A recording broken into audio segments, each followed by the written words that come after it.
Oke. Oke. Ya, enggak. Yang jaringan tidak stabil boleh ya. Jika jaringannya kurang stabil sehingga kalau di on kan jadi mengganggu ini ya informasi.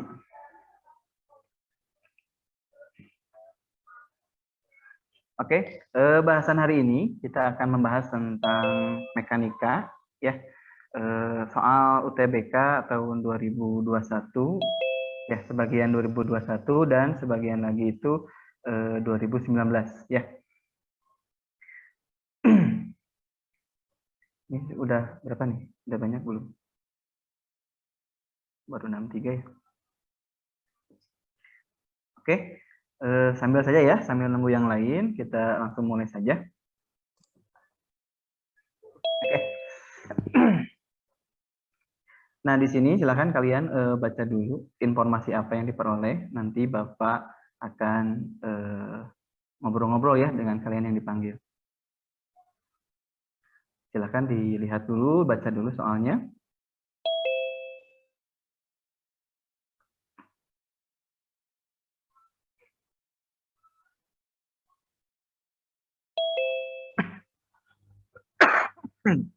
Maaf ya.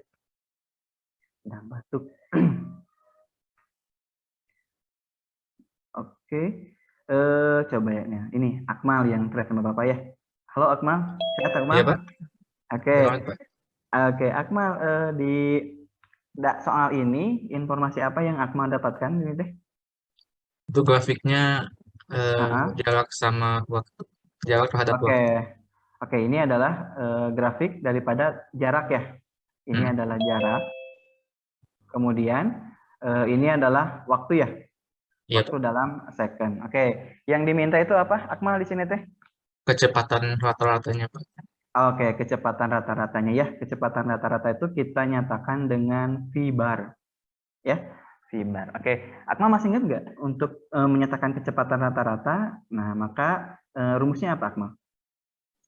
Eh, delta X per T-nya, Pak. Oke, delta X dibagi dengan delta T. Delta Tuh T. ya. Oke, ya. Nah, untuk kecepatan ini tuh, oke, kalau kecepatan rata-rata, maka delta X di sini yang dimaksud itu adalah perubahan posisi.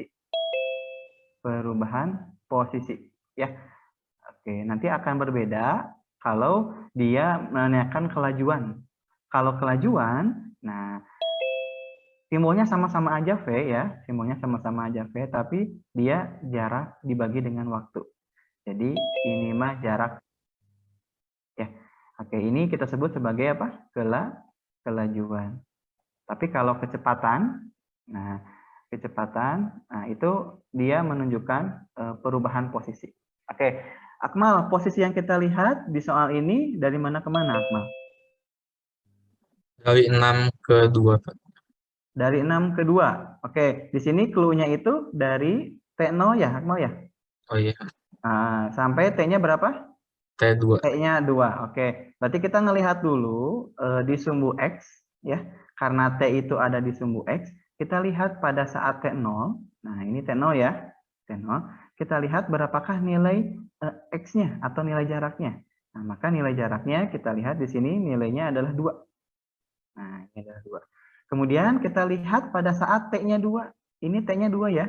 Yang ini T-nya 2. Kemudian kita lihat pada saat T2, posisinya ada di mana. Nah, T2 tuh ternyata posisinya kita lihat ke samping itu ada di angka 6. Ya, jadi delta X-nya itu adalah 6 dikurangi dengan 2. Ya, dibagi dengan delta T-nya. Delta T-nya dari 0 ke 2, berarti 2 dikurangi 0. Nah, dari sini kita dapatkan 6 dikurangi 2, 4, dibagi dengan 2. Nah, jadi sama dengan 2 meter per second. Jadi, optionnya itu adalah yang A. Oke. Sekarang kalau... Gradien, Pak. Gimana? Kita hanya cari gradien, Pak. Oke, ya kita hanya mencari gradiennya aja sebenarnya karena delta X per delta T itu sama dengan gradien pada grafik jarak terhadap waktu. Betul. Sama aja kayak mencari gradien. Gitu ya. Nah, sekarang kalau si soalnya diganti, bukan kecepatan, tapi kelajuan. Hasilnya sama nggak? Beda. Beda, oke. Berapa hasilnya coba?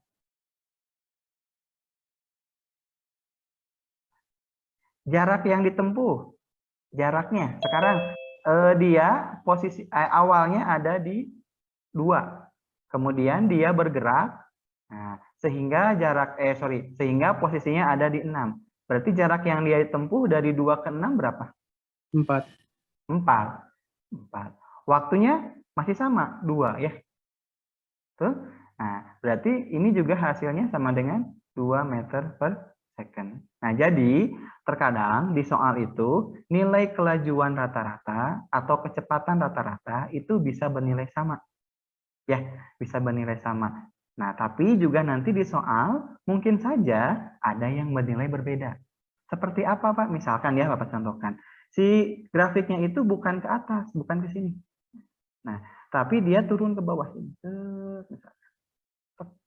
Nah, misalkan sekarang geraknya itu dia naik dulu, kemudian dia turun ke bawah sini. Sampai sini ya. Nah, maka kalau kita berbicara tentang kecepatan rata-rata.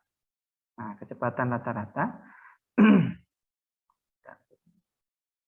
Oke. Kecepatan rata-rata, maka bagaimana? Berarti tinggal V sama dengan, nah, awalnya di angka 2 kan? Awalnya di angka 2. Nah, misalkan kita melihat posisi akhirnya ada di sini. Posisi akhirnya ada di sini. Berarti awalnya di 2, akhirnya ada di mana? Akhirnya ada di 3 kan? Betul ya? Berarti kita tuliskan ini 3 dikurangi 2. Ya, dibagi dengan berapa? Awalnya waktunya 0. Untuk mencapai waktu di sini, dia ternyata harus menempuh waktu selama 3 detik. Berarti ininya adalah 3 min 0. Nah, ini 3 dikurangi 2. 1, 3 dikurangi 0, 3. Jadi 1/3 meter per second. Nah, sekarang kalau kita bicara kelajuan. Dari sini naik ke atas, kemudian ke bawah. Berarti V rata-rata sama dengan, kalau jarak, kita melihat panjang lintasan yang dia tempuh. Ya, yang pertama dia bergerak dari angka 2 sampai ke sini. Nah, berarti dari 2 sampai ke 6, berarti dia sudah bergerak sejauh berapa? 2 ke 6? 4, Pak. 4. Oke. Kemudian dia turun sampai ke 3. Oke. Dari 6 dia turun sampai ke 3. Berarti dia telah menempuh jarak berapa? Dari 6 ke 3. 3. Oke. Tadi dia naiknya 4. Kemudian turunnya 3. Berarti 4 ditambah 3, 7 kan? Nah, dibagi dengan waktunya. Waktunya ini 3. Akhirnya di sini awalnya adalah 0. Berarti 3 dikurangi 0. Nah, 4 ditambah 3 berapa? 7. 3 dikurangi 0 itu 3. Jadi hasilnya adalah 1/3 ya, meter per second. Nah, pada kasus ini kelajuan rata-rata berbeda dengan kecepatan rata-rata. Jadi nilai kelajuan sama kecepatan bisa bernilai sama, bisa juga bernilai berbeda. Biasanya berbeda itu ketika si mobilnya itu berubah arah. Ketika misalkan awalnya maju, kemudian dia mundur, nah maka nanti nilai kelajuan sama kecepatannya itu akan berbeda. Tapi kalau lintasannya hanya lurus saja, nanti nilai kelajuan sama kecepatan itu pasti akan sama, ya. Oke. Untuk nomor 1 ini, ada yang mau ditanyakan? Pak, kalau kelajuan bisa lebih kecil dari kecepatan nggak, Pak? Nggak bisa. Kelajuan itu paling banter itu sama dengan kecepatan rata-rata. Ya, jadi Oke. kalau dia tidak akan lebih kecil dibandingkan kecepatan rata-rata. Karena nilai jarak itu bisa sama dengan perpindahan atau lebih besar dibandingkan perpindahan. Ya. Oke. Ada lagi?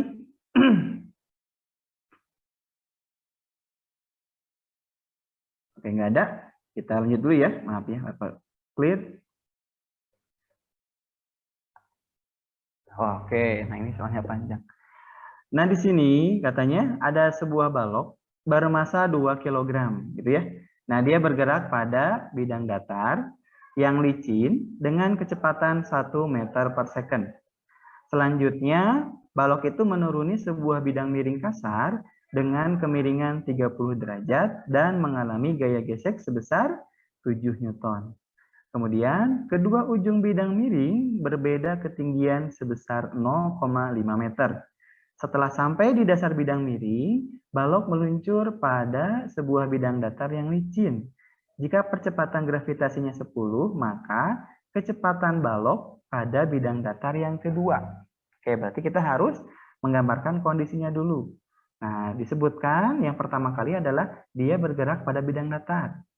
Pada bidang datar, gitu ya. Kemudian dia menuruni sebuah bidang miring. Dia menuruni sini. Tuh. Nah, kemudian dia baru bergerak lagi ke bidang datar. Nah, informasinya yang ada di sana, yang ini bidang datar yang pertama itu dia licin. Ini licin. Kemudian di bidang miring ini permukaannya adalah kasar. Kasar ya. Kemudian di bidang sini itu dia adalah licin. Oke. Pada saat ada di atas sini, nah, dia itu sedang bergerak ke kanan dengan kecepatan 1 meter per second. Nah, kemudian dia menuruni bidang miring, nah, dan dia akan sampai di bagian bawah sini. Nah, pertanyaannya adalah, berapa sih kecepatan di titik ini nih? Nah, Bapak tuliskan VT aja ya. Oke. Nah, informasi lainnya yang diketahui itu adalah beda ketinggian antara atas, ya posisi atas, dengan di bagian bawah itu adalah 0,5. Nah, jadi ini teh tingginya adalah 0,5. Kemudian yang ini tuh berapa nilainya? 30 derajat ya. 30 derajat. Nah, di sini ada gaya gesek, ya, gaya geseknya itu nilainya adalah sama dengan 7 Newton. Oke, yang ingin kita cari adalah berapa sih apa namanya itu kecepatan di bagian sini. Oke, nah ide kalian apa kalau dikasih soal kayak gini? Pakai apa? Tentang energi mekanik bukan, Pak? Oke, satu bisa pakai energi mekanik. Oke, betul ya, satu bisa pakai energi mekanik. Oke, nah karena di sini itu kasar, ya, di bidang miring kasar, karena di bidang miring kasar. Nah, kalau ada permukaan yang kasar, maka energi mekanik, katakanlah ini posisi 1 ya, ini posisi kedua. Nah, energi mekanik di 1 tidak sama dengan energi mekanik di 2. Kenapa? Karena lantainya kasar. Energi mekanik itu berlaku kalau permukaannya licin. Lalu bagaimana, Pak?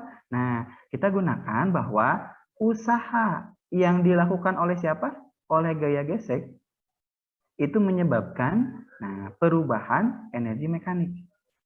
Gitu ya. Jadi energi mekanik di 1 dengan di 2 itu berbeda. Kenapa? Karena ada gesekan yang dilakukan oleh gaya gesek. Nah, ini menyebabkan energi mekaniknya berkurang.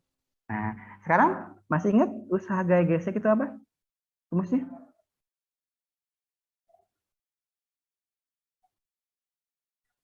Usaha gaya gesek? Min ya, F dikalikan dengan S. Ya, F dikalikan dengan S. Oke, sekarang energi mekanik kita tahu itu rumusnya apa? FP ditambah dengan EK. Gitu ya. Oke, berarti kalau gitu kan ini tuh EM2 dikurangi EM1. Berarti EM2-nya Bapak tuliskan FP2 ditambah dengan EK2 dikurangi dengan apa? EP1 ditambah dengan EK1. Jadi ya. Oke. bendanya kalau sudah sampai sini, berarti dia ketinggiannya 0 kan? H2-nya 0. Berarti kalau H2-nya 0, bagaimana energi potensialnya? Energi potensialnya juga 0. Berarti EP2-nya itu adalah sama dengan 0. Ya, berarti yang ini adalah 0. Oke. EK2. Pak, mau nanya. Ya, silakan. Gimana, Min? Aku masih tadi kelewatan kenapa 0, EP2 dan EP1. Oh, kenapa EP2-nya 0 gitu maksudnya, Min? Ya, Pak, tadi aku kelewat. Oh, oke. Jadi, ini, Min. Si balok ini pada saat di posisi kedua, dia tidak punya ketinggian ya, Mil ya? Berarti H2-nya 0, betul? Oh ya, Nah, Pak. EP itu kan M kali G kali H. Nah, sekarang H-nya bernilai 0, berarti EP2-nya 0 ya? Oke, Pak. Oke, sip. Nah, sekarang kita EK2. EK2 itu adalah setengah M V2 kuadrat. Ya, dikurangi EP1 M G H1 ditambah EK2 itu setengah M V1 kuadrat. Oke. Nah, sekarang S itu yang mana nilainya? Oke, Bapak tuliskan ya, min F dikalikan S. S itu yang mana, Pak? S itu adalah panjang lintasan di mana gaya gesek bekerja. Gaya gesek itu bekerja di mana? Gaya gesek itu bekerja di sepanjang bidang miring. Betul ya? Karena yang permukaan kasar itu hanya bidang miring. Nah, berarti S ini adalah panjang lintasan pada bidang miring. Nah, berarti ini adalah S. Nah, di soal nilai S ini belum ada, tapi kita dikasih sebuah segitiga. Bapak gambarkan ya segitiga kecilnya ya. Nah, ini ada sudutnya 30 derajat. Yang ini ya. Oke. Kemudian panjang bidang miringnya S, gitu ya. Kemudian ini sisi yang berdirinya itu 0,5. 0,5. Oke, kita mengetahui depan dan miring sudut. Berarti sin atau cos? Depan Sin, sama Pak. miring. Oke, sin. Berarti sin berapa derajat? 30 derajat sama dengan depan sudut. Depan sudut yang ini 0,5 dibagi dengan sisi miringnya. Sisi miringnya adalah S. Gitu ya. Yang ingin kita cari apa? S-nya. Berarti S itu sama dengan 0,5 dibagi dengan sin 30. Oke, berarti 0,5 sin 30 itu 0,5 juga ya. Berarti dari sini nilai S-nya sama dengan 1. Oke, kita dapat nilai S-nya adalah 1. Kita masukkan ke sini ya. Gaya geseknya di soal disebutkan nilainya 7. Berarti Bapak tuliskan negatif 7 kali 1 sama dengan, ini 0 ya, nggak usah kita bahas lagi, setengah, kali M-nya masanya. Masanya itu adalah 2 kg. Oke, V2 itu kecepatan di titik kedua yang ingin kita cari. Berarti kita tuliskan dulu ini V2 kuadrat dikurangi. Nah, M-nya adalah 2 kali G-nya 10. Tinggi yang H1, posisi 1 ini sama dengan tinggi bidang miring. Nah, inilah sama dengan H1. Itu nilainya adalah 0,5. Ini negatif kali positif negatif ya. Min setengah dikalikan M-nya itu adalah 2. Kecepatan pada saat di atas itu adalah 1 kuadrat. Oke, kita bisa sederhanakan hal yang bisa dicoret. Ini setengah kali 2. Boleh dicoret 2 sama ini ya. Kemudian ini juga 2 sama setengahnya boleh kita coret. Itu. Oke, jadi ini jadi min 7 sama dengan ini adalah V2 kuadrat. Ya, ini kalau kita kalikan berapa? 2 kali 10, 20 ya. 20 kali 5, min 10 ya. Min 10. Nah, ini 1 kuadrat 1, berarti min 1. Oke, nah sekarang yang ini kita pindahkan ke sebelah kiri. Jadi min 7 ditambah 10 ditambah 1 sama dengan V2 kuadrat. Nah, berarti ini jadi 11 ya. 11 dikurangi 7, 4. Sama dengan V2 kuadrat. Jadi V2-nya itu sama dengan akar dari 4. Berapa akar dari 4? Nilainya adalah 2. Gitu. Ya. Oke, mangga. Mau dicerna dulu, dilihat dulu. Pak, aku ada pertanyaan. Oke, silakan gimana, Mil? Aku tuh masih bingung kayak rumus utamanya, karena kan yang aku tahu kalau energi mekanik kan pasti kayak EM1 sama dengan EM2 kan. Iya, betul. Itu gimana bisa masukin itu usaha gesek sama dengan delta Oh, EM gitu. oke, oke. Oke, makasih, Mil. Jadi gini, Mil. Nah, eh, energi mekanik, nah, itu bernilai sama. Nah, jadi biasanya kan yang kita tahu di soal-soal di buku paket itu biasanya kita menggunakan energi mekanik 1 sama dengan energi mekanik 2. Nah, ini terjadi atau kita gunakan ketika permukaannya itu licin ya. Permukaannya licin yang pertama. Yang kedua, nah, tidak ada gaya dorong. Tidak ada gaya dorong manusia ya, bukan gravitasi. Kita tidak ada gaya dorong manusia. Oke lah. Nah, ketika permukaannya licin, tidak ada gaya dorong manusia, ya, maka energi mekaniknya itu pasti konstan. Nah, energi mekanik di 1 sama dengan energi mekanik 2. Nah, sekarang di soal ini bidangnya itu miring kasar.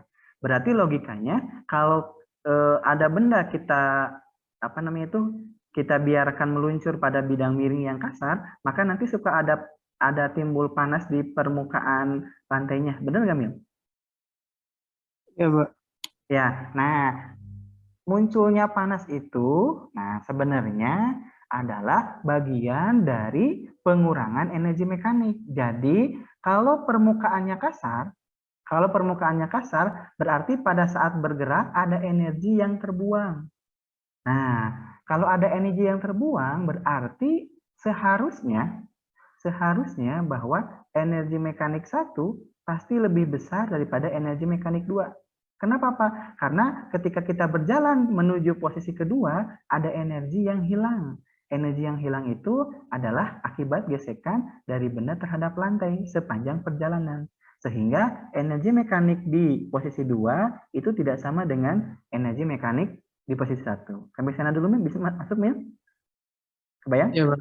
Paham. Oke, nah sekarang kalau tidak sama, berarti ada selisih dong. Nah, ada selisih ya. Ada selisih energi mekanik. Nah, selisih ini itu kemana? Nah, logikanya selisih itu pasti menjadi gaya gesek. Nah, menjadi gaya gesek, nah berarti gaya gesek itu telah melakukan usaha. Maka Bapak tuliskan di sini W gesek. Jadi, apa yang menyebabkan energi mekanik itu berubah? Dikarenakan ada usaha yang dilakukan oleh gaya gesek. Jadi, ke sana, Mil, cara berpikir, cara mulai mengerjakannya. Kira-kira kebayang nggak, Mil? Pak. Kebayang, Pak. Oke. Jangan lupa ya presensi sudah ada di kolom chat sama dari Pak Joni ya. Oke. Ada lagi yang mau bertanya untuk nomor 2? Jadi nanti hati-hati ya ketika kita mau menggunakan energi mekanik. Nah, kalau tidak disebutkan permukaannya kasar atau licin, maka otomatis kita mengatakan itu licin. Ya. Tapi kalau misalkan disebutkan, nah maka kita harus lihat kalau licin, maka kita gunakan ini. Tapi kalau kasar, maka kita tidak bisa menggunakan kekekalan energi mekanik, tapi kita harus menggunakan bahwa energi mekanik itu berubah dikarenakan ada usaha yang dilakukan oleh gaya gesek. Ya.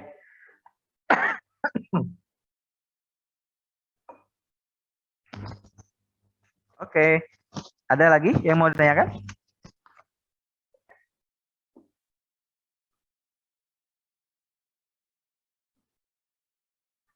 Oke, ya. Oke, Bapak anggap cukup.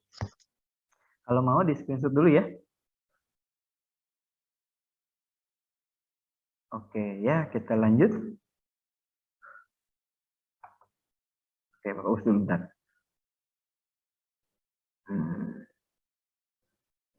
Oke. Nah, di sini ceritanya ada 2 balok. Dua balok bermassa M1 dan M2 saling terhubung dengan seutas tali yang bergerak tanpa slip, melalui sebuah katrol berbentuk silinder pejal ya, bermassa 2 kg. Diketahui percepatan gravitasinya adalah 10 meter per second kuadrat dan tegangan tali pada balok pertama 12,5 Newton. Percepatan sudut katrol 25 radian per second dan jari-jarinya adalah 10 cm. Maka rasio massa balok 1 dan massa balok 2. Maaf ya. Oke, kita gambarkan dulu ya. Dua balok ini saling terhubung dengan seutas tali yang bergerak tanpa slip melalui sebuah katrol berbentuk silinder. Mungkin gambarnya ini ya, digantung. Nah, ini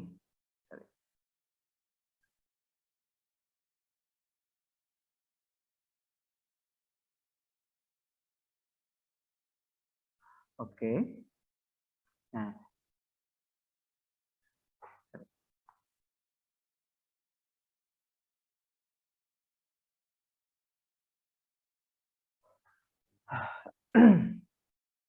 nah ini silindernya, dia memiliki massa, dapat tuliskan massa silindernya itu adalah 2 kg.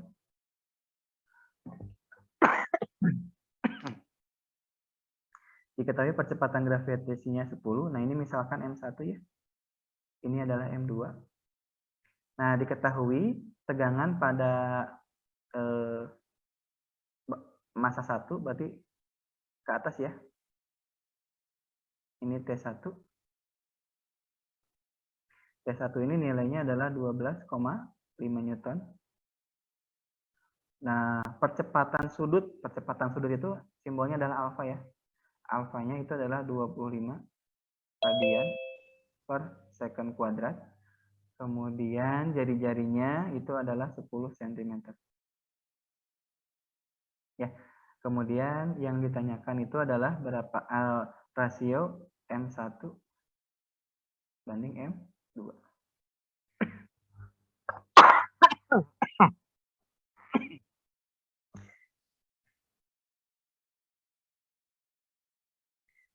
Oke, di sini ada informasi nggak M1 sama M2 besaran mana?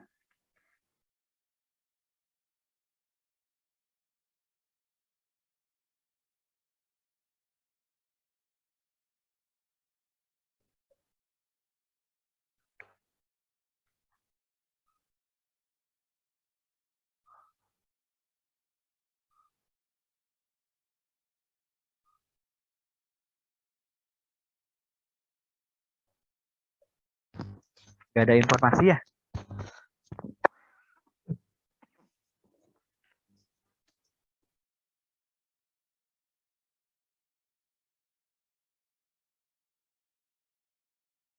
Gak ada informasi mana yang lebih besar antara M1 dan M2 ya. Nah, karena nanti ini teh mempengaruhi daripada persamaan gerak ya. Jadi yang ini kita lewat dulu ya. Pak. Ya. Itu nanti yang pakai, ini nanti yang pakai 2 rumus sigma translasi itu. Ya, ini pakai translasi dan juga nanti pakai rotasi. Itu cuman di sini tuh nggak ada ininya, nggak ada arah dari ininya, arah gerakannya.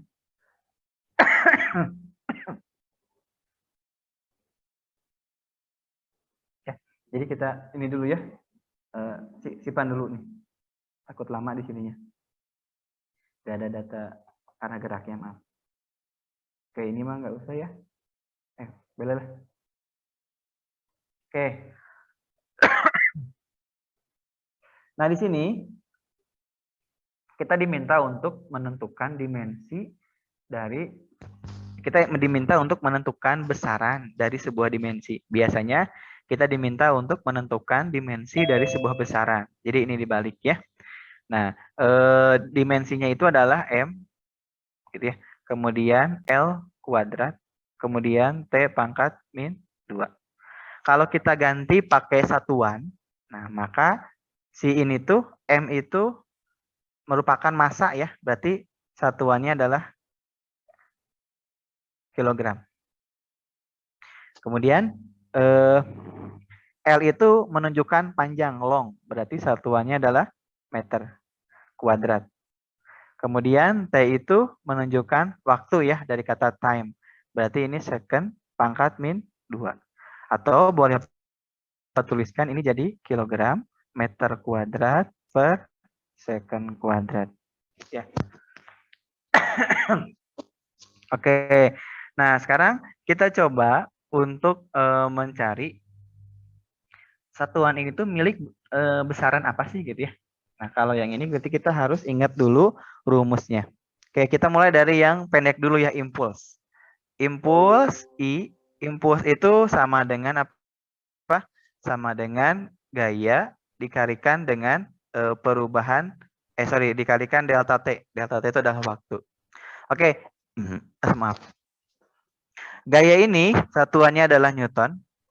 Kemudian delta T ini satuannya adalah second. Ini satuannya adalah Newton per second. Nah, kita harus uraikan dulu nih si Newton itu sama dengan apa sih? Kita ingat lagi bahwa gaya itu F, rumusnya sama dengan M kali A. Betul ya?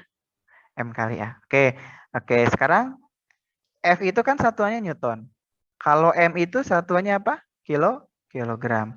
Kalau A itu satuannya apa? Meter per second kuadrat. Ya. Kemudian kita coba masukkan ke sini. I sama dengan Newtonnya kita ganti dengan ini. Kilogram meter per second kuadrat dikalikan second. Berarti second yang atas dengan yang bawah hilang satu ya. Sehingga kita dapatkan ini adalah kilogram meter per second. Berarti nggak sama kan? Nah, berarti yang ini salah. Oke. Nah, sekarang yang kedua itu ada momentum sudut. Momentum sudut itu L. Ini yang E ya. Ini yang E. Oke, sekarang yang D. Yang D itu momentum sudut. Momentum sudut itu L. Ya. L itu rumusnya apa? I dikalikan dengan omega atau boleh juga rumusnya itu adalah M kali V dikalikan R. Nah, lebih gampang kalau kita ngambil yang ini aja. Oke, berarti L sama dengan satuan dari M. M itu massa, berarti satuannya kilogram. Kemudian V itu kecepatan. Satuannya apa? Meter per second. Ya. Kemudian R itu satuannya adalah satuan panjang, berarti satuannya adalah meter. Jadi kalau kita kalikan kilogram, gitu ya, meter kuadrat per second. Berarti yang ini juga berbeda dengan yang ada di soal. Berarti yang ini salah. Ya. Nah, sekarang kita coba yang tekanan. Tekanan itu C. Ya. Oke. Tekanan itu rumusnya apa? P itu sama dengan F ya, dibagi dengan A. Ya. Oke. F itu satuannya apa? Satuannya adalah Newton. Kalau A itu luas, satuannya adalah meter kuadrat.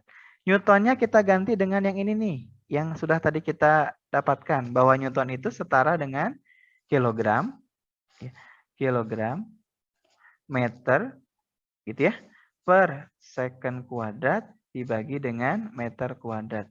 Nah, berarti di sini, si nilai meternya kita coret satu.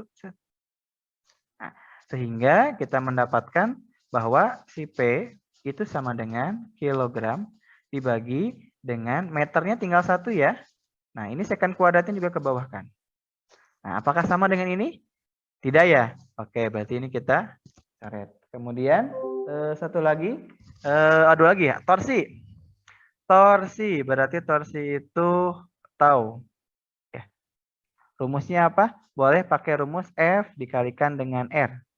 Ya, nah berarti ini mah harus ingat. Oke, ini yang B ya. F itu satuannya Newton. R itu satuannya meter. Oke, Newtonnya itu sama dengan apa? Sama dengan ini kan Newtonnya. Kita ganti pakai kilogram meter per second kuadrat dikalikan dengan meter. Jadi kilogram meter kali meter, meter kuadrat dibagi dengan second kuadrat. Nah, apakah sama dengan yang diminta? Sama ya? Oke, berarti jawabannya itu adalah yang B. Gitu, ya. Jadi kunci dari soal tentang dimensi mas 1, kalian harus tahu rumus dari besaran yang ditanyakan. Ya. Oke, untuk yang ini ada ditanyakan? Pak, tadi aku mau nanya, Pak. Ya, boleh. Tadi teh yang torsi N-nya jadi kilogram meter per second kuadrat. Iya, kan F ini kan gaya. Gaya kan satuannya Newton ya. Nah, berarti Newton ini kan tadi sama aja kayak ini nih. Ya, Oke. ya. Jadi kita ganti pakai itu. Jadi untuk satuan Newton nanti otomatis kita ganti pakai kilogram meter per second kuadrat. Ya.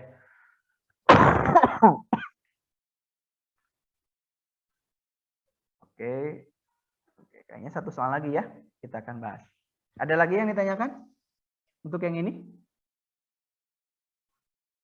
Nanti Pak kalau daya gimana? Oke, kalian tinggal cari dulu ya. Nanti daya itu, oke, daya itu P, ya, itu sama dengan apa?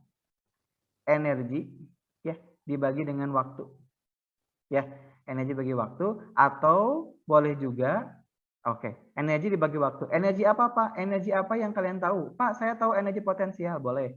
Berarti nanti ininya energi potensial. Energi potensial rumusnya apa? M kali G kali H nanti dibagi dengan T. Ya. M massa satuannya apa? Kilogram. G percepatan gravitasi meter per second kuadrat. Meter per second kuadrat. H meter. Oke, dibagi dengan T itu second. Ya. Nah, jadi nanti ini jadi kilogram meter dikalikan meter, meter kuadrat dibagi dengan ini second pangkat 2 dikalikan second jadi second pangkat 3. Tidak sama dengan ini ya. Kalau kalian pakai EK pun hasilnya akan sama ya. Satuannya pokoknya mah selama itu energi, selama itu namanya energi, pasti dia memiliki satuan yang sama ya. Oke. Nah, itu tentang daya dimensi ya. Nah, ini sekarang kita masuk ke dinamika. Ternyata waktunya dikit ya.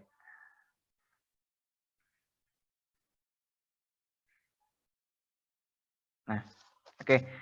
Nah, di sini di gambarnya itu sudah ada arah gaya. Yang pertama, dia gayanya ke kanan. Ya. Gayanya ke kanan dengan sebesar 3F dibagi dengan 5. Kemudian ada gaya yang ke bawah. Gaya yang ke bawah itu nilainya adalah 4F dibagi dengan 5. Ya. Oke, masanya 2 kg. Jika gaya dorongnya F-nya itu nilainya adalah 10 Newton, maka gaya normal yang bekerja pada balok. Oke. Berarti yang pertama kita harus menggambarkan gaya apa lagi yang ada pada benda ini yang tidak tergambar. Yang pertama, dia punya massa 2 kg. Kalau massa pasti ada gaya berat. Gaya berat kemana arahnya? Ke bawah ya. Oke, berarti ini adalah gaya berat ya. W. Oke. Kemudian si balok ini nempel dengan lantai. Kalau suatu benda menempel dengan benda lain, maka akan ada yang disebut namanya gaya normal. Gaya normal itu arahnya tegak lurus terhadap bidang sentuhnya. Si balok ini menyentuh lantai, berarti arah gaya normalnya tegak lurus terhadap lantai. Nah, gitu ya. Ini adalah gaya normalnya. Ya. Nah, sekarang kita sudah melihat ini ada gaya. Ya, gayanya sudah lengkap. Nah, kalau kita lihat di sini gayanya ada 2. Ada yang bekerja pada sumbu X, arah mendatar, ada yang bekerja pada sumbu Y, arah vertikal. Kira-kira kalau pada sumbu Y, bendanya itu berubah posisi nggak pada sumbu Y? Misalkan jadi ke atas, ke bawah, atau posisinya tetap aja di sepanjang permukaan lantai? Tetap aja, Pak. Tetap aja. Kalau tetap aja berarti kalau gitu jumlah gaya di sumbu Y itu pasti harus sama dengan 0. Karena posisi di sumbu Y-nya dia tidak berubah, ketinggiannya tetap 0. Ya. Oke, sekarang kita lihat ada gaya apa saja di sana. Nah, aturannya seperti koordinat ya. Kalau ke atas positif, ke bawah negatif. Berarti yang ke atas itu ada gaya normal, N. Kemudian yang arahnya ke bawah itu ada gaya berat W. Yang ke bawah lagi ini ada min 4F dibagi dengan 5. Nah, ini sama dengan 0. Berarti kalau gitu, N-nya itu sama dengan W ditambah dengan 4F dibagi dengan 5. Ya, oke. W itu sama dengan M kali G ya. Oke, 4F dibagi dengan 5. Berapa masanya? Di soal ini masanya adalah 2 kg nih. Kita tuliskan 2 ya. 2 kali G-nya itu 10 ditambah dengan 4 dikalikan F-nya berapa? 10 dibagi dengan 5 ya. 2 dikalikan 10 20 ditambah kita bagi dulu 10 dibagi 5 2 ya. 2 kali 4 8. Jadi kita dapat nilainya adalah 28 Newton ya. Oke, silahkan ada yang mau ditanyakan untuk ini? Jadi cuman lihat sigma FY, nggak usah FX ya. Iya, betul. Kita hanya melihat sigma FY aja. Kenapa, Pak? Karena yang ditanyakan pada soal ini hanya gaya normalnya. Nah, hanya gaya normalnya aja. Gaya normal hanya ada pada sumbu Y. Nah, oleh karena itu kita cukup melihat pada sumbu Y aja. Kalau Gitu. sumbu X tadi bilangnya gaya apa ya, Pak? Lupa. Nah, kalau pada sumbu X, itu paling yang ditanyakannya biasanya percepatan. Kalau itu teh, nanti larinya ke percepatan biasanya. Oh, Karena kan karena itu ya, F gayanya karena udah ada diketahui juga. Oke, betul. Karena ada gayanya di sini juga. Makanya nanti larinya adalah ke percepatan. Gitu, Mil. Ya, Dan gayanya udah diketahui juga ya, 10 Newton betul. itu. Di sini udah ada gaya dorong ke kanannya yang membuat benda itu bergeser ke sebelah kanan. Ya. Oke. Oke, itu saja mungkin ya. Sudah 14.15. Oke, itu aja mungkin untuk TB Smart kali ini ya. Oke, selamat beristirahat.